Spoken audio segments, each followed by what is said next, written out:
एक गंभीर बीमारी के चलते कुछ साल पहले ही सुमित्रा के पति का देहांत हो गया था, जिसके बाद सुमित्रा ने फूलों की माला बनाने का काम शुरू किया और अपनी दोनों बेटियों को पाल पोस कर बड़ा किया। सीमा बेटा, तेरी पढ़ाई हो गई हो तो माला बनाने में मेरी थोड़ी मदद कर दे। कल सोमवार है तो माला बनाने का काम थोड़ा ज्यादा होता है। माँ, तुम बस थोड़ी देर रुक जाओ। मेरा ये प्रोजेक्ट पूरा होने ही वाला है।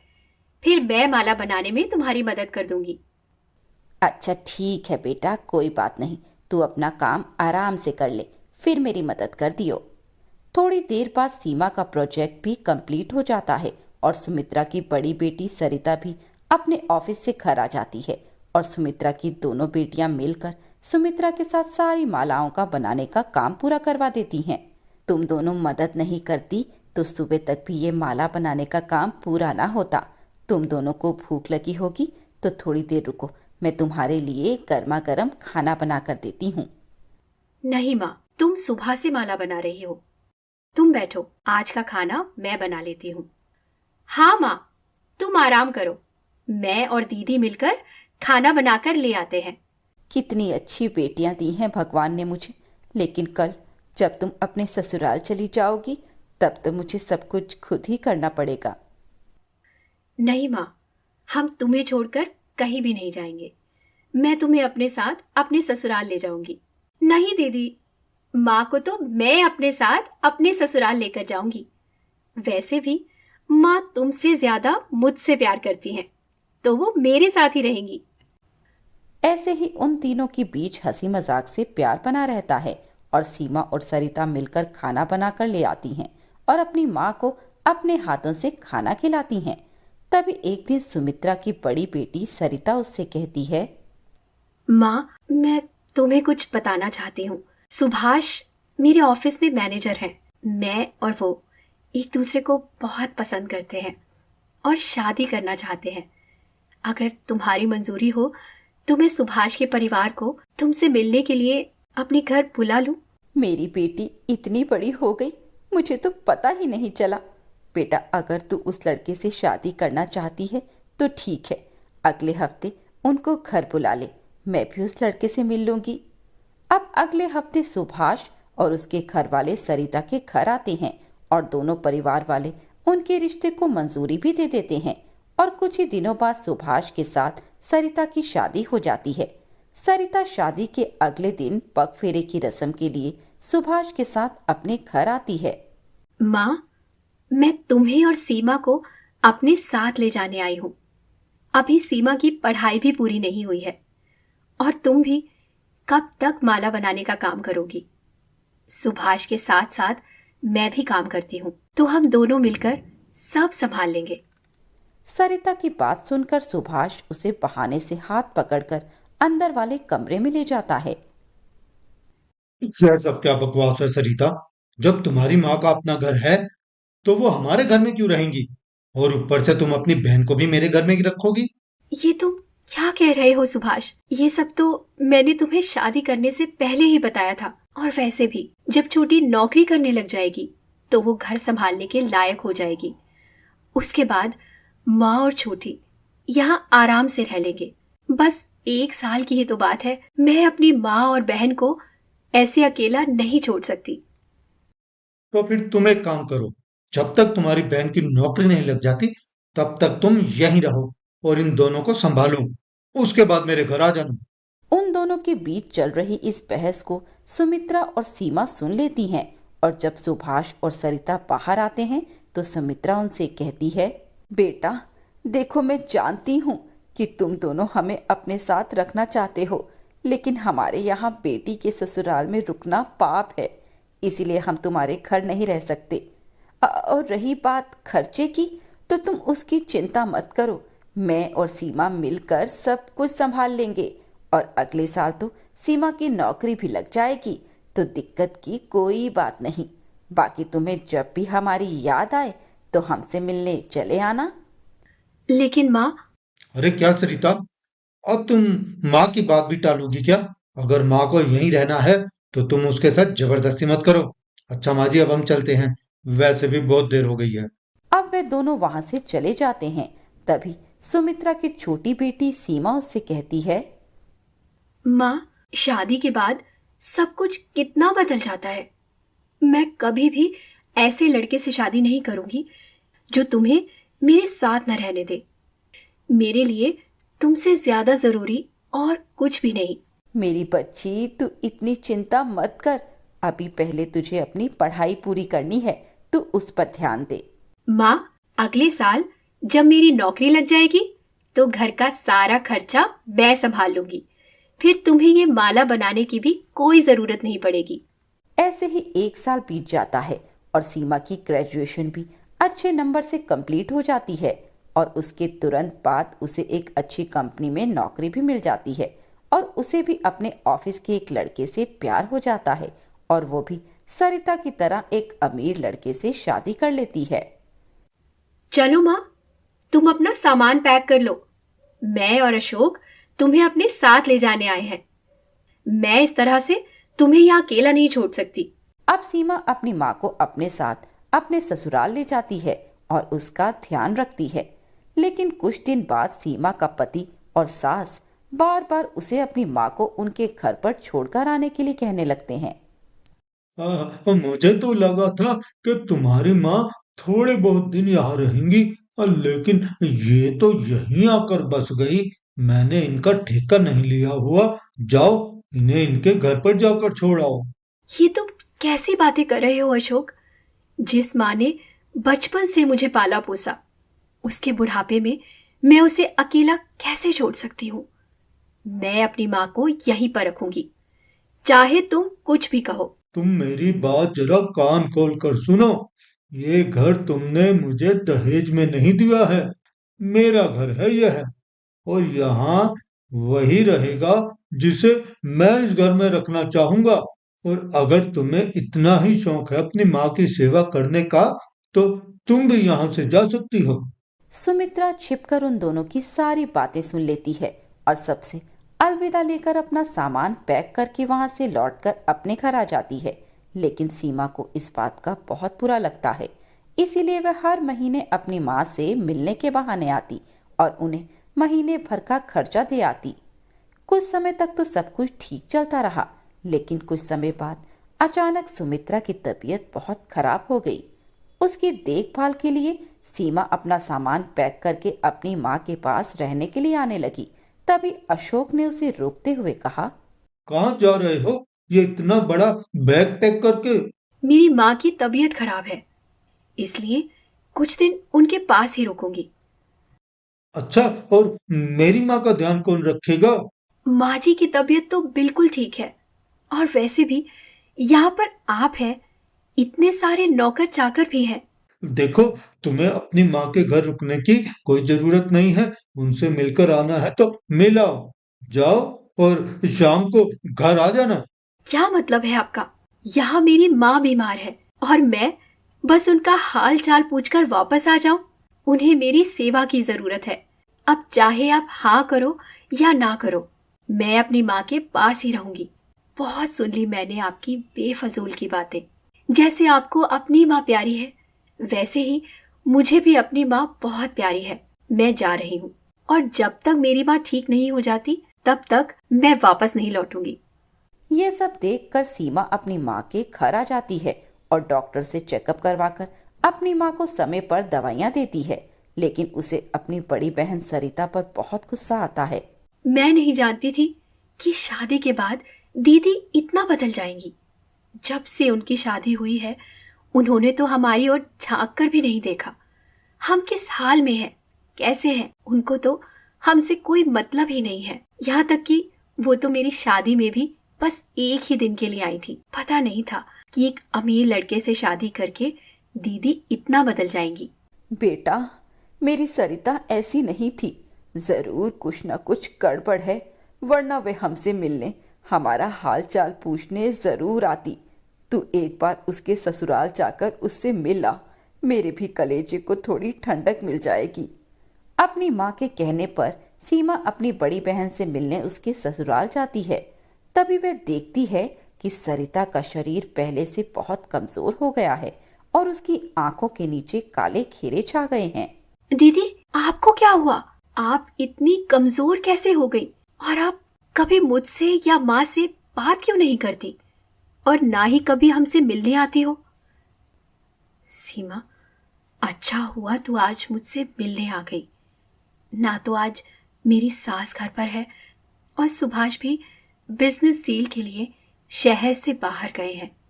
भगवान ने बहुत सही दिन पर तुझे मेरे पास भेजा है। ऐसी क्या बात है दीदी, बताइए। मुझे लगा था कि पैसों के साथ साथ ये लोग दिल के भी बहुत अमीर होंगे, लेकिन शादी होने के बाद मुझे पता चला कि सुभाष की पहले भी एक पत्नी थी जिनसे उनका तलाक हो गया था, क्योंकि सुभाष शराब पीकर उसे बहुत मारता पीटता था। मैं नहीं जानती थी कि सुभाष ऐसा है। मुझे पता होता तो मैं कभी उससे शादी ही नहीं करती।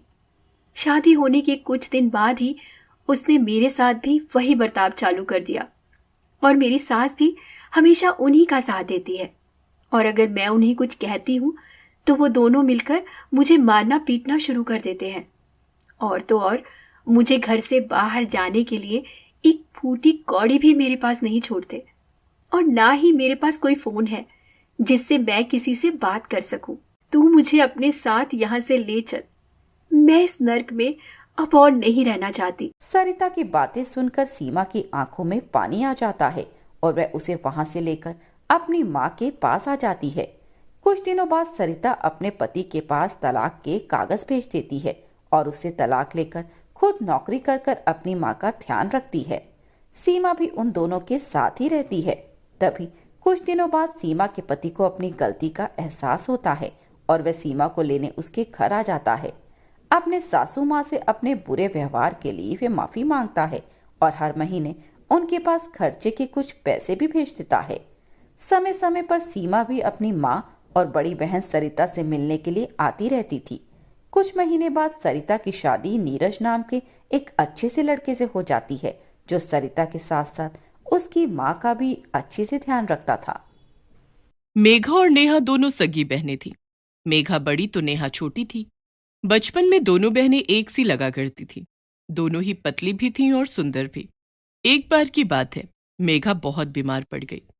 कई महीने बिस्तर में रहने के बाद जब वो धीरे धीरे ठीक होने लगी तो घर वालों ने नोटिस किया कि वो बहुत मोटी होती जा रही है। डॉक्टर को दिखाया गया तो उन्होंने बोला कि शायद उनकी बीमारी के साइड इफेक्ट्स हैं। लेकिन मेघा की जिंदगी मोटे होते ही बदल गई, यहां तक कि उसकी छोटी बहन नेहा भी उसका मजाक उड़ाने लगी है। यार दीदी, कुछ करो अपने मोटापे का, चलती फिरती हाथी का छोटा बच्चा लगती हो। बोलने की तमीज भूल गई हो क्या? मत भूलो कि मैं तुम्हारी बड़ी बहन हूं, और मैं जानबूझकर मोटी नहीं हो रही हूं, तुम्हें पता है ना? पता है, लेकिन थोड़ा सा कंट्रोल करो। थोड़ी एक्सरसाइज किया करो, और कुछ नहीं तो मम्मी पापा से बोलकर जिम ज्वाइन कर लो। बस बस, बहुत हो गया तुम्हारा, अब कुछ और बोलने की जरूरत नहीं है। गुस्से में मेघा रसोई में अपनी मम्मी के पास चली जाती है। उसकी मम्मी उसे गुस्से में देखकर समझ गई कि अब फिर दोनों बहनों की आपस में झड़प हुई है। मेघा, हर बात का बुरा मत माना करो बेटा, वो तुम्हारी छोटी बहन है। छोटी बहन? आपको पता है आपकी लाडली मुझे हाथी का बच्चा कह रही है? अच्छा, उसने ऐसा कहा? ठहरो, मैं उसकी अभी खबर लेती हूँ। मम्मी नेहा को बुलाती है और उसे बहुत डांट लगाती है, लेकिन नेहा को कोई फर्क नहीं पड़ता। वो मेघा को चिढ़ाकर घर से बाहर अपने दोस्तों के साथ खेलने चली जाती है। मेघा बाहर खेलने भी नहीं जाती थी, क्योंकि अधिकतर लोग उसे मोटी मोटी कहकर छेड़ते थे। अगले दिन स्कूल में, नेहा, तुम्हें मैंने डांस के लिए सेलेक्ट किया है। मैम, मेघा को नहीं लिया इस बार? नहीं नहीं, उसे नहीं लिया। मुझे नहीं लगता कि वो अब इतना अच्छा डांस कर पाएगी। माना बहुत अच्छा डांस करती थी वो, लेकिन अब शायद नहीं। उसे अपना वजन कम करना होगा। Okay ma'am. मेघा डांस में बहुत अच्छी थी, लेकिन मोटा होने के कारण उसे टीचर ने डांस में नहीं लिया। यहाँ तक कि अब बहुत सारे इवेंट्स ऐसे होते कि वो उनमें पार्टिसिपेट नहीं कर पाती थी, और इसी बात ने धीरे धीरे उसके अंदर निराशा की भावना को जागृत कर दिया। वो धीरे धीरे अपने दोस्तों से कट कर रहने लगी और अकेले में बैठे हुए कुछ न कुछ सोचती रहती है। रिश्तेदार जब भी घर आते तो हमेशा नेहा की तारीफ करते और मेघा के मोटापे पर तंज कसते। अरे भाभी, अपनी मेघा को थोड़ी डाइटिंग कराओ। अभी तो फिर भी 12वीं में है, लेकिन आगे देखो, इसकी शादी करना भी मुश्किल हो जाएगा। क्या करूं दीदी, सब जगह दिखा लिया है लेकिन कोई हल ही नहीं निकल रहा है। और अब तो मेघा इतनी चिड़चिड़ी हो गई है कि खुद से कुछ करना भी नहीं चाहती। तो समझाओ भाई, लड़की की जात है। मेरे तो कहने का फर्ज था, बाकी तुम जानो। तभी मेघा के पापा घर आ जाते हैं। लगता है मेरे भाई को बुरा लग गया। अरे भाई, मैं तो बस उसकी शादी को लेकर टेंशन में थी, इसलिए बोल दिया। मेघा के पिताजी गर्दन हिलाते हुए मेघा के कमरे में जाते हैं। मेघा तकिए में मुंह देकर रो रही थी। वो जाकर अपनी बेटी के सर पर हाथ फेरते हैं। देखो बेटा, इस तरह तुम लोगों को और कहने का मौका दे रही हो। तुमने कोई गलती नहीं करी है, बस तुम थोड़ी मोटी हो गई हो। अब ऐसा भी नहीं है कि तुम पतली नहीं हो सकती, इसलिए इन सब चीजों से बाहर निकलो और अपने ऊपर थोड़ा काम करो और इन लोगों की जबान बंद कर दो। पापा, स्कूल में सब टीचर्स भी मेरा मजाक उड़ाने लगी हैं। पहले मैं कितने खेलों में भाग लेती थी, डांस में भाग लेती थी, और अब मुझे कोई भी इवेंट में नहीं लेना चाहता। कोई बात नहीं, उन्होंने नहीं लेना तो मत ले, लेकिन तुम इन सब चीजों की प्रैक्टिस करना मत छोड़ना। मेघा के पिताजी उसे बीच बीच में समझाते रहते थे, लेकिन आसपास के माहौल का मेघा के ऊपर इतना प्रभाव पड़ने लगा कि वो बिल्कुल कमरे से बाहर निकलना ही नहीं चाहती थी। एक दिन उसकी बुआ के बच्चे घर आते हैं और वो सब बाहर घूमने का प्रोग्राम बनाते हैं, जिसमें मेघा जाने से मना कर देती है। फिर अपनी माँ के बहुत समझाने पर आखिर में वो सबके साथ जाने के लिए तैयार हो जाती है, घूमने वाली जगह पर। मेघा दीदी के लिए देख लो भाई, मैं तो इसको बिल्कुल भी हाँ नहीं कहूंगी। इनका वजन बहुत ज्यादा है और मुझे नहीं लगता कि उन्हें उस झूले पर झूलना चाहिए। अरे तुम ये कैसी बातें कर रही हो? मेघा भी झूले में झूल सकती है, अब इतनी भी मोटी नहीं है। रहने दो भाई, मेघा दीदी को रहने दो, वो हमको उनको कोई ऐसा वैसा झूला दे देंगे। मेघा उन सबका मुंह देख रही थी। आखिर में उससे रहा नहीं गया और वो गुस्से में बोली, क्या बातें कर रहे हो तुम सब मेरे बारे में? मेघा ये नहीं कर सकती, मेघा वो नहीं कर सकती। क्या तुमने कभी मेघा से पूछा कि मैं ये काम कर लूंगी या नहीं कर लूंगी? माना कि मैं मोटी हो गई हूँ, तो इसका मतलब है कि मैं तुम लोगों की सोच के मुताबिक जीना छोड़ दूं? तुम लोग मुझे बताओगे कि मुझे ये करना है, मुझे वो करना है? नहीं, अब ऐसा बिल्कुल भी नहीं है। मैं जो चाहूंगी मैं वो करूंगी। मुझे जो झूला झूलना है मैं उसी पे ही झूलूंगी, समझे तुम लोग? मेघा गुस्से में वहां से चली जाती है और एक टिकट लेकर उसी झूले पर झूलती है जिसके लिए वो सब मना कर रहे थे। इतना सुनने के बाद उन्हें भी मनी मन एहसास हो रहा था कि शायद उन्होंने मेघा के बारे में ज्यादा बोल दिया है। देखते ही देखते 3-4 साल भी बीत जाते हैं और दोनों बहनों की उम्र शादी के लायक हो गई थी। मेघा बहुत कोशिशों के बाद भी पतली नहीं हो पाई, यहाँ तक कि अब उसकी माँ बहुत चिंता करने लगी थी। 1-2 साल और ऐसे ही निकल जाते हैं। अब सबको नेहा की शादी की चिंता सताने लगती है। जो भी मेघा को देखने आता वो नेहा को पसंद करके चला जाता। सुनो मेघा के पापा, देखो हम मेघा के चक्कर में नेहा की उम्र भी बढ़ा रहे हैं, क्यों ना नेहा की शादी पहले कर दे। हाँ, शायद तुम ठीक कह रही हो। हम लोगों को अब नेहा के बारे में सोचना होगा। इस बार जो भी रिश्ते वाले आए और नेहा को पसंद करें तो हम हाँ कर देंगे। यहाँ तक कि अब मेघा ने भी बोल दिया था कि आप लोग नेहा के लिए रिश्ता देख लो। मेघा ने अपने लिए अब एक नया काम ढूंढ लिया था। वो खाना बनाना सीख रही थी, बेकरी का काम सीख रही थी। नेहा को देखने वाले आ जाते हैं और वो नेहा को पसंद भी कर लेते हैं। मेघा दीदी, क्या आपको बुरा नहीं लग रहा? आपसे पहले मेरी शादी हो जाएगी। मम्मी पापा दोनों को ही तुम्हारी बहुत चिंता हो रही है और मुझे लगता है कि इस दुनिया में सिर्फ पतली लड़कियों को ही शादी करने का अधिकार है। मोटी लड़कियों को देखकर लड़के ऐसे ही मुंह बनाते हैं जैसे कि वो उनके घर का पूरा राशन खत्म कर देगी। प्लीज दीदी, आप बुरा मत मानो। बचपन की बातें बचपन की थी, लेकिन अब मुझे आपके लिए फिक्र हो रही है। मेघा उसे गले लगा लेती है, लेकिन अंदर ही अंदर उसे बहुत दुख था। कुछ दिनों बाद ही नेहा की शादी हो जाती है और मेघा घर में अकेली थी। वो अपने पापा से कहकर अपनी छोटी सी बेकरी शॉप खोल लेती है। सब लोगों को उसका काम बहुत पसंद आता है, यहाँ तक कि थोड़े ही समय में उसके हाथों के बने हुए केक, पेस्ट्री, बिस्किट वगैरह बहुत फेमस हो जाते हैं। उसकी बहन नेहा भी अपने ससुराल में अच्छी तरह सेट हो जाती है। नेहा की शादी की पहली सालगिरह थी। उसने अपने घर वालों को भी इनवाइट किया हुआ था। मेघा उसके लिए बहुत सुंदर केक बनाकर ले जाती है। वहीं उसके ससुराल में उसके पति के दोस्त भी वहां पर आए हुए थे, जो मेघा को देखकर मजाक उड़ाने लगते हैं। अरे भाई, तेरी साली तो बहुत मोटी है। मैं तो सोच रहा था कि शायद नेहा भाभी जैसी ही कोई पतली और सुंदर होगी तो मैं अपने घर वालों से बोलकर बात चलाऊं, लेकिन ना बाबा ना, ये तो चलता फिरता एलिफेंट है। हाँ यार, बिल्कुल। वहीं कोने में बैठा हुआ नेहा के पति की मौसी का लड़का सुमित उन सब की बातें सुनने के बाद मेघा की तरफ देखता है। मेघा बड़े ध्यान से अपने लाए हुए केक को सजा रही थी, सारी चीजें तरकीब से रख रही थी, यहाँ तक कि वहां पर आने जाने वाले लोगों से बड़े प्यार से मिलजुल रही थी। उसके चेहरे की मुस्कान बहुत ही प्यारी थी। मैं देख रहा हूँ तुम काफी देर से मेघा जी के बारे में पता नहीं क्या क्या अनाप शनाप बोल रहे हो। बड़ी हैरानी की बात है कि आज के जमाने में लड़के होकर तुम्हें तो उन्हें मोटिवेट करना चाहिए, उनके काम की प्रशंसा करनी चाहिए। क्या तुम लोग जानते हो जो तुम्हारी प्लेटों में पेस्ट्री और केक रखा है, जैसे खा खा कर तुम उंगलियां चाट रहे हो, चटकारे ले रहे हो, ये सब मेघा जी ने बनाया है। उनकी बेकरी आज कितनी फेमस है। क्या वाकई में ये सब कुछ इन्होंने बनाया है? फिर तो मानना पड़ेगा। सॉरी, हमसे गलती हो गई। सॉरी मुझसे नहीं, आपको मेघा जी से मांगनी चाहिए। मौसी के लड़के के मुंह से मेघा की इतनी तारीफ सुनने के बाद वहां पर खड़े हुए लड़के, जो अब तक मेघा के मोटापे को देखकर उसका मजाक उड़ा रहे थे, अचानक से ही उनकी आंखों में मेघा के लिए इज्जत आ गई और उन्हें अपनी कई बातों पर शर्मिंदगी हुई। तो सब लोग इकट्ठा होकर मेघा के पास गए और मेघा को सारी बात बताकर सॉरी कहने लगे। इट्स ओके, मुझे अब इन सब बातों की आदत हो गई है। लेकिन एक बात और है, आजकल लोग मुझे मेरे मोटापे से नहीं बल्कि मेरे काम से मुझे जज करते हैं। अब मुझे कोई मोटे होने का ताना नहीं देता। बिल्कुल, हम मान सकते हैं। आपके हाथ का बना हुआ केक वाकई लाजवाब है। मैंने आज तक ऐसा केक नहीं खाया। अब हम तो आपके केक के फैन हो गए हैं। मेघा सबको थैंक यू बोलती है।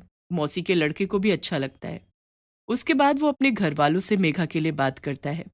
वहां पार्टी में सब लोगों के मुंह से मेघा की तारीफ सुनकर उसकी माँ तो पहले से ही मेघा को अपनी बहू बनाने के सपने देख चुकी थी, लेकिन बेटे की रजामंदी जानकर वो और भी खुश हो जाती हैं और मेघा के घर रिश्ता लेकर चली जाती हैं। और फिर कुछ समय बाद मेघा की शादी सुमित के साथ हो जाती है और उसके बाद वो खुशी खुशी अपना जीवन बिताती है।